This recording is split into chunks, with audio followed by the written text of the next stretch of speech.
Hallelujah. स्वागत है आप सबका मेरी भविष्यवाणियों की पुस्तक में। तो आइए हम आज के पवित्र वचन को पढ़ेंगे जो कि परमेश्वर के दास प्रेरित अंकुर यूसुफ नरूला जी के द्वारा लिखा गया है। अपने उत्तम के लिए तैयार रहें। जैसा कि फिलिपियों की पुस्तक अध्याय 1 उसकी 12 आयत में लिखा है, हे भाइयों, मैं चाहता हूं कि तुम ये जान लो कि मुझ पर जो बीता है उससे सुसमाचार ही की बढ़ती हुई है। मेरे प्रियो, जब आप बाइबल में हन्ना के बारे में पढ़ते हैं तो आपको पता चलता है कि उनकी कोख को परमेश्वर ने ही बंद कर रखा था। ऐसा इसलिए हुआ क्योंकि परमेश्वर का समय उत्तम समय है। एक उदाहरण के रूप में जब आप स्पीड ब्रेकर के बारे में देखें तो रास्ते में होते हैं, वो इसलिए बने होते हैं कि लोग ज्यादा रफ्तार से ना आए और कोई दुर्घटना ना हो। उसी तरह से आपकी आत्मिक जिंदगी में भी स्पीड ब्रेकर आते हैं ताकि आप दुर्घटना से बच सकें। याद रखें, जब आपके जीवन में आत्मिक स्पीड ब्रेकर आए तो निराश ना हो, क्योंकि परमेश्वर आपको किसी बुरी दुर्घटना से बचाकर रखना चाहता है।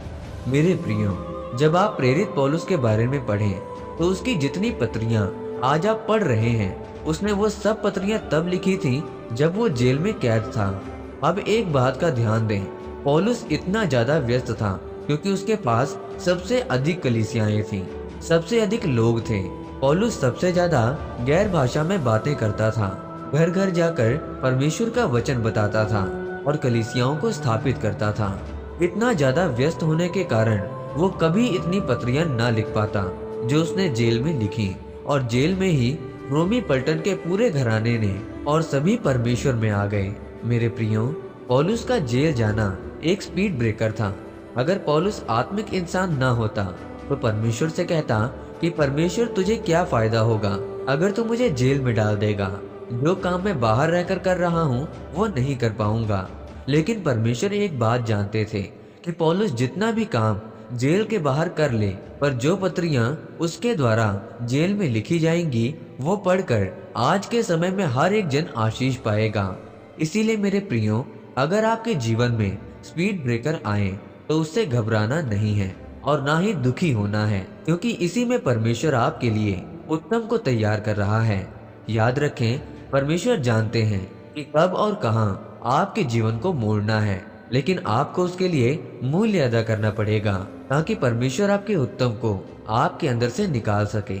इसीलिए जब आपके जीवन में कोई मुसीबत आए तब भी आप संपूर्ण पवित्रताई में रहें और परमेश्वर पर भरोसा रखें, क्योंकि परमेश्वर आपके जीवन को उत्तम के साथ आशीषित करने के लिए तैयार है।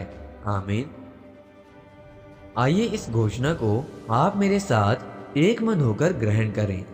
सर्वशक्तिमान परमेश्वर के नाम में मैं घोषणा करता हूँ कि जितने भी लोग इस वचन को पढ़ें या सुने तो वो अपने उत्तम को ग्रहण करें और 100 गुना फलों को लेकर आए, प्रभु यीशु मसीह के नाम में।